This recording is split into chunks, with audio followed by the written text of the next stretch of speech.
Hello అండి, welcome back to my channel. పచ్చళ్ళు పెట్టే సీజన్ అయితే వచ్చేసింది కదండి.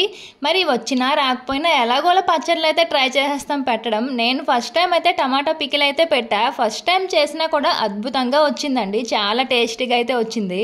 దీనికోసం అయితే హాఫ్ కిలో టమాటా తీసుకున్నా. ఫస్ట్ టైం ట్రై చేసా కాబట్టి హాఫ్ కిలోనే తీసుకున్నా, ఎక్కువగా తీసుకోవట్లేదు ఎలా వస్తుందేమో అని. టమాటాలని వాటర్లో వేసి నీట్గా కడిగేసి తడేమీ లేకుండా క్లాత్తో బాగా తుడిచేసి ఒక 1 అవర్ 2 అవర్స్ అయితే కొంచెం ఆరబెట్టుకోవాలి. వాటర్ ఏమీ లేకుండా టమాటాలని బాగా ఆరబెట్టేసి, వాటర్ ఉంటే మళ్ళీ పచ్చడి పాడవుతుంది కదా, అలా అని కొంచెం కూడా వాటర్ ఏమీ లేకుండా టమాటాలని బాగా 1 గంట లేదా 2 గంటలు నీట్గా ఆరబెట్టుకోవాలండి. టమాటా పచ్చడి పెట్టడం చాలా మందికి తెలిసే ఉంటుంది కదండి, కానీ నాలా ఫస్ట్ టైం ట్రై చేసే వాళ్ళు, ఫస్ట్ టైం పెట్టే వాళ్ళు కూడా ఉంటారు కదా, అలాంటి వాళ్ళ కోసమే ఈ వీడియో. టమాటాలు బాగా ఆరిపోయినాక ఇలా పెద్ద పెద్ద పీసెస్లా కట్ చేసుకోవాలి.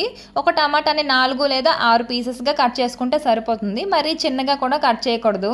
ఇలా టమాటాలు అన్నీ కట్ చేసుకున్నాక స్టవ్ ఆన్ చేసి ఆయిల్ ఏమీ వేయకుండా టమాటాలు, అందులోనే కాస్త చింతపండు అయితే హాఫ్ కిలో టమాటా తీసుకున్నాం కదా, హాఫ్ కిలో టమాటాకి 40 గ్రామ్స్ 50 గ్రామ్స్ చింతపండు అయితే సరిపోతుంది. ఇంకా ఎక్కువ వేసినా కూడా బాగోదు టేస్ట్.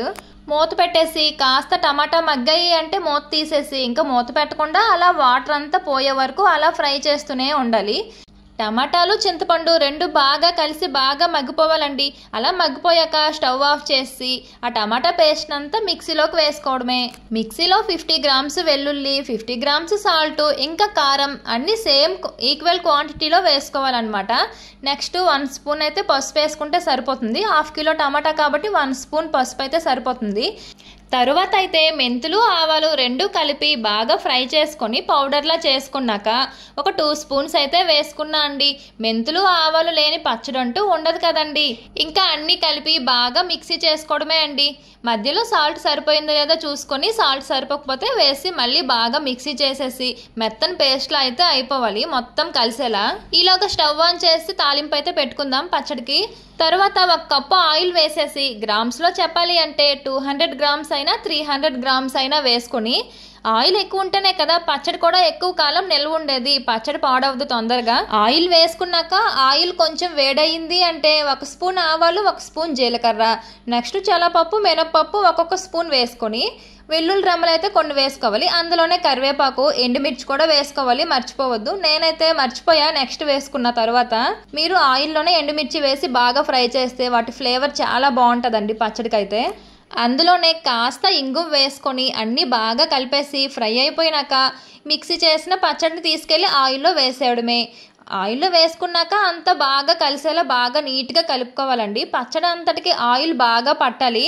అలా ఆయిల్లో ఒక 5 మినిట్స్ అయినా 10 మినిట్స్ అయినా బాగా కొంచెం ఫ్రై చేసుకోవాలి. ఫ్రై చేయకపోతే పచ్చడి ఎక్కువ రోజులు అయితే రాదు, పాడవుతుంది. చాలామంది అలా ఫ్రై చేయరు కదా, కానీ ఒక 5 మినిట్స్ అయితే ఫ్రై చేస్తే చాలా టేస్టీగా వస్తుందండి పచ్చడి అయితే. చూస్తున్నారు కదా, అలా చూపించినలా పచ్చడి అంతటికి ఆయిల్ మొత్తం పట్టాలి. అలా ముద్దలా ఉంది కదా, అలాగేమీ లేకుండా ఆయిల్లో పచ్చడంతా నీట్గా కలిసిపోవాలండి. అలా పచ్చడంతా ఆయిల్లో కలిసిపోయేలా మొత్తం అలా ఫ్రై చేసుకున్నా. నెక్స్ట్ స్టవ్ ఆఫ్ చేసి చల్లారిపోయాకని ఒక గాజు సీసాలోకి ఎత్తుకున్నారు అంటే ఒక 6 మంత్స్ వరకు వస్తుందండి, పాడవకుండా ఫ్రెష్గా ఉంటుంది. ఒక 6 మంత్స్ వరకు. టమాటాలు ఎండబెట్టి అలా కూడా చేస్తారు కదా, అలా చేస్తే కొంచెం ప్రాసెస్ పెద్దదిలా అనిపిస్తుంది. ఇలా అయితే ఒకే రోజులో చేసుకోవచ్చు, టేస్ట్ కూడా అద్భుతంగా వస్తుందండి. నిజంగా చెప్తున్నా, టేస్ట్ మాత్రం చాలా బాగా వచ్చింది. ఫస్ట్ టైం ట్రై చేసా కానీ నేనే షాక్ అయ్యా, చాలా టేస్టీగా వచ్చింది. మరి వీడియోని లైక్ చేసి ఛానల్ని సబ్స్క్రైబ్ చేసుకోండి.